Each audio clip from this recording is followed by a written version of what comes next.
Hello students and happy Monday. So a couple things to go over. Please listen to this video in its entirety. I've got some important things and I've noticed, because I can see how many people watch the videos and not everyone watches the video each week. I think these are, a couple of them are long, but I think they're a great way to get started for the week.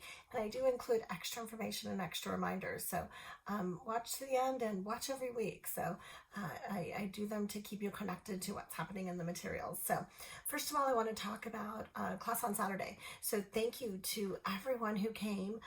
We definitely were missing some students and we ran out of time. So in my experience, most people keep it to 5 minutes and every single person kept it to 10 or over. So I thought that was great sharing and we ran out of time. So on this week, you'll see a discussion board. The discussion board is for the students who did not get to share and for full credit. And then those that did not make Saturday's class, you can also post for half credit. So I've sent individual emails to all the affected people.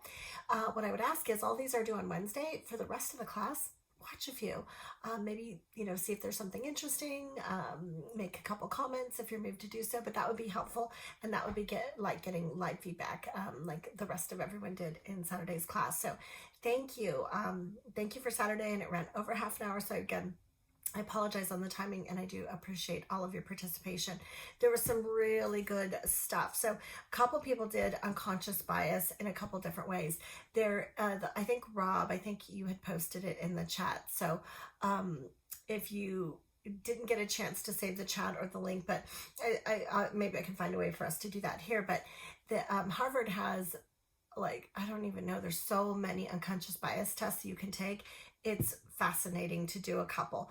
And again, we can't ever get rid of our bias, but we can recognize it and we can take active, constructive steps to make sure we have a consistent evaluation, a consistent approach, and asking ourselves, why do I think that way? Do I have evidence for the way I'm thinking that way, or is there something else? So again, having that awareness and really drawing your attention to it is the first step. I had told on one of the videos the story of my front desk team that just kind of became like the person that was the manager, and over time the Hispanic manager had an all Hispanic team. The J1 visa from Australia had like United Nations, from all over the world, and then my white male manager had a bunch of white workers, both male and female, and it's just so interesting how that can just happen. Again, it's not intentional. You just tend to hire what you know. So how do we combat that? So lots of good information. So I want to thank everyone for that. The employee referral programs that Javier talked about. So I love employee referral programs. The challenges are when employees that aren't stellar performers bring in their friend. You're like, oh no, are they the same? So that can be a challenge, but also, employees do want to be proud of who they put their name on. So generally they're not going to bring in bad workers. So it's something to think about. I think it's money well worth spent. So I encourage hiring programs. I liked the Gen Z, hiring Gen Z that Valerie talked about. So generations, again, it's so interesting, especially with technology. I'll give you one little example, QR codes. I've seen a lot of people doing advertising of scan this QR code to apply, and I think that's great. Especially now in a post-COVID world, boomers and old Xers and people who just couldn't figure out technology and how do I get my phone on there and what am I clicking? Well, they were motivated by eating, so everyone quickly learned how to do QR codes because they wanted the menu, and paper menus were no longer a thing because of COVID restaurant practices. So I thought it was funny as there was a pain point for them to learn the technology. So before COVID, I would say be careful because you're going to alienate certain generations. But now I think more people understand how to do that. But providing alternatives, whether it's QR codes, links, job ads, in multiple ways, multiple locations, I think that will help you get a more roundabout sharing. So veterans, those were some good discussions. We had a couple discussions on veterans. So I really encourage connecting anytime, whether it's veterans or the third speaker you're going to see about is a company called Pride Industries, which used to be Partnership with Industry, and they pair with adults with disabilities. Finding an organization, community CBO is what they're called, a community-based organization that you really enjoy, and partnering with them over the long time, inviting them to your site for a tour so they can understand your job, sharing job descriptions in advance of openings, like really making sure they understand your needs and developing that ongoing relationship. Then when you have a job, you can say, hey, you know all about us, here's this job we have. And I think that is the way to do that. But I think veterans organizations are great.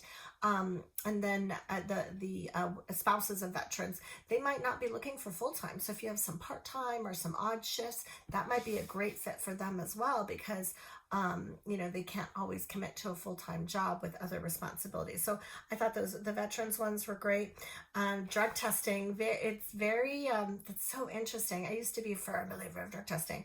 I also work for Marriott International, and now I'm like, just manage performance. That just seems more affordable and the better way to do it. With all the states that are making marijuana legal and medicinal's been legal for a long time, it just seems difficult to include that in your pre-screening. I get there's some jobs that need it, safety, security, flying airplanes and driving taxis. I get that. But for kind of the run-of-the-mill jobs, maybe consider an alternative and just manage performance, or remove maybe THC from your drug testing panels. That was really good. And then internal hiring, Alyssa, I really like that one. Again, we're going to talk about the bench and human capital, and really making that a targeted hiring practice. Again, growing your own is probably the easier way to go for a lot of companies, and it can be super rewarding. And by the time somebody is five steps up the rung, they know your company. They're at a top leadership position, and they know your company inside and out because they did it. So they're going to have a different perspective from about the organization. So that's good. And then I also enjoyed, Christy, the international hires. That'll be interesting to see now with a change of administration, allowing more visas. So I'll be curious to see that again. Throughout my entire career in hospitality, we enjoyed having a lot of J1 visas. You get them, I think it was like 16 or 18 months, and they're off to their next, assignment. But it's a lot of fun and brings in different perspectives and different cultures. And I just always thought it was very rewarding to take the extra steps. Now, the H-1B visas are more expensive and take a lot more energy. So look into the different visas and see what might be a good partnership with your company. And then Daniel, with virtual and social media for recruiting. Again, that kind of goes with the generations conversation. So lots of good stuff there. So very, very, very, very, very good. So I enjoyed everything. If you haven't already, please send me your links and your PowerPoint decks if you used one. I know not everyone did. So if you have an article or a link, please send that to me just via regular email. If you used a deck, please send that to me, again, via just, either directly to my Outlook or through the San Diego State email. Either way is fine. So please send those. And again, thank you for all those that did not get a chance to present. And as soon as, if you're watching this, then class is open this week, and you'll see the discussion board posting. Okay, so what is coming up? There's a couple of things I really need to talk through on. So next week, this is 6, next week 7, we're going to have the third guest speaker, which is, I just said, was Pride Industries. So then you'll be able to complete your worksheet. You'll have 3 compare and contrast. You can do that. I will remind everyone next week, I'll probably repost the worksheet since I did that week 1. And then if you haven't had a chance, you can go back and watch all the videos and complete that worksheet, but that will be a required worksheet. And I'm actually trying to round up a 4th interview with San Diego Workforce Partnership. It is the county, and they're funded by the state and federal government, and there's just such great resources. So they're really, really good to connect with. They move a little slowly. So I'm hoping I can get an interview in before our class is over with them. Okay, now let's talk about resumes. So resumes is the one of the multi-week, multi-step things. I'm sorry, I need to get my nose here. I have a little bit of a cold. but I'm not going to read you my video because I just had to catch my nose. too much goes, I'm already halfway through it. All right, so let's talk about the resume activity. So there's multiple steps to it. So do yesterday, in fact, was uploading your before resume. I just checked and they're not all uploaded. So you need to do that ASAP, and I will be sending individual emails. Your before resume, don't edit it. It shouldn't be edited. We really want to see just whatever you had in the system get uploaded. So then last week, what was the reading? So there was a PowerPoint, there was a resume checklist, there was an article that I had done in combination with the training teacher, Jess Matley. And the idea was to read through the helpful hints and tips and tricks, and read that information, and using that, go through and update your own resume. So last week, give me before, by this upcoming Sunday. So this upcoming Sunday, which is, it's due 11/14. So by Sunday at midnight is your first draft. So you have your before, that's number one. Then you're going to take all the learnings and you're going to do some of your own edits. That's step 2, 11/14. And what's going to happen is I'm going to partner people and I'm going to share each other's resume. Then you will spend a few minutes, not too long, maybe 15 minutes, reviewing the other person's resume with a red pen. So literally I don't want anyone fixing it. That's the key. I don't want you going in and typing and fixing it. That's their job to do. And maybe you make a recommendation they don't want to take. But literally, if you have the opportunity to print it and red pen it, or here you go, make some side insert comments. You can do it electronically as well. But give them written feedback based on the checklist and the reading as you understand it. Or, hey, I'm reading this sentence, it's not really clear. On this section, could you put more metrics? On this section, you've got 4 different fonts, so update your font. So there should be, some clarity, because hopefully everyone will have reviewed their own. Then partner, do the red pen, and then you'll have that uploaded. Not uploaded, you'll just share that directly with your partner. So just email to each other. You can email via the system, or you can exchange actual emails. And then you will take all of that feedback and you will do your own final update. And your own final is due on 11/28. And on that final upload, you'll upload the notes the person gave you, and you'll upload your final. So I'm looking at 4 things. I'm looking at before. I'm looking at any progress to your first draft. I'm looking at the notes the person gave you, and then I'm looking at your final. So I'm looking for resume progression. All of this is worth points, so you can't opt out of the activity. And frankly, it's invaluable because you're going to have some great time to directly spend working on somebody's resume and having them work on yours. Now, you can interact electronically, just back and forth via email. You can schedule a call with somebody or set up a video chat. If you guys are same locations, you can meet for coffee. However you want to meet is fine, and you don't have to meet. You can just do it all electronically too. But the point is giving feedback, being able to ask questions. So what's your obligation? Your obligation is to not only is to provide feedback quickly. If you wait until the 27th to give somebody feedback, that's just rude, because it's due the 28th. So once you get that resume, I will be doing the partnering. So your first update is due the 14th. So the very next day or 2 after that, so 15th or 16th, I'll immediately share out the partners and share out the resumes. So that hopefully that gives everyone about 10 days to get the feedback done in a couple, and then have about 10 days up to it.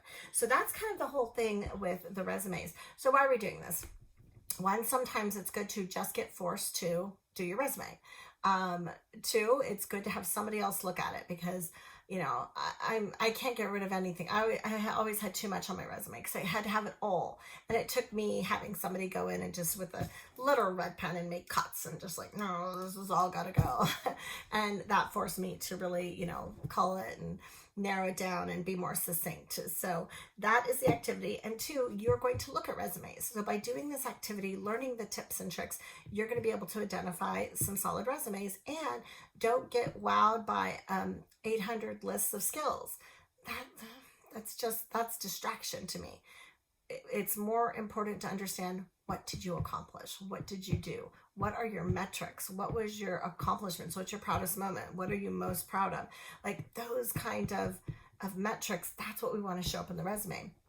And all of it ties through to this week's, well, we started last week with types of interviews, and going into this week with tons of reading and exploration about interviews.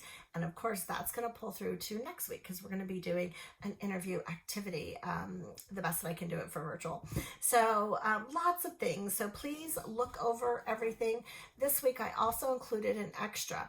So a lot of companies, big companies, I come from Marriott, they had a custom, sparkly, well created and conceptualized, what they call star interviewing. It's a behavioral-based interviewing system, and it had forms and scoring and group metrics and questions for every level of manager Marriott has, for non-exempt managers, exempt managers, for hourlies. So it was a very complex process that they created and rolled out, worldwide, in order to have a consistency of a Marriott candidate pulling through to a Marriott employee or associate. So that's great. That's cool. And they're a company that's huge and ginormous and all over the world. That's cool. Many of us, though, don't work for that type of company. If you work for that kind of an organization, and that can be any large company, talent acquisition is probably a very specific role delegated to recruiting and interviewing, where some of us go in and we're like, there's no process. People grab a scratch piece of note paper. Maybe they take some notes or don't. Maybe they take an application. Maybe they don't. And it's a gut base. Hey, do I like this person? Yeah, I like them. They're pretty cool. Let's hire them. And it gets almost to be warm body syndrome. And that means that somebody who's charismatic in an interview, they get hired. Doesn't mean they have the best knowledge, skills, and abilities. Doesn't mean they're going to be a good fit. And what people can find is that they have turnover, a lot more turnover, because they didn't make a great hiring decision, or somebody that wasn't really, best suited to that job. And then they start all over again, and that's frustrating. So the extra that I've given you is, I work with a lot of small companies. Sometimes I only have a couple of employees, and they certainly don't have the money for big bang bucks of buying beautiful, interview programs. So I just kind of created some tools. One is a telephone screening form, because if I'm doing a phone screening, it means I like your resume enough that I want to know a little bit more. Those are going to be done in about 20 minutes, maybe 25 if it's a good conversation, but it's really like, let me just get to the base information. There's some things I'm trying to suss out based on your application and resume, and then if I'm like, all right, this person goes on to the next step, then I do a much longer, hour-long interview, either in person or on Zoom. And so needed forms and templates for that. So I'm just sharing a very simple format that I've done. It's in Word. You guys can have it and use it and put your own company logo on it. But the idea is I take this template and I customize it for each job that I'm recruiting for. And so I create my questions for every single job. So if it's front desk clerk, that's the example I gave you. Every front desk clerk is going to be pretty similar. So I might not change it for a different hotel or a different brand. But I interviewed fingerprint technicians, and that was an entirely different job than a hotel worker. And then I'm interviewing right now for an executive director for a nonprofit.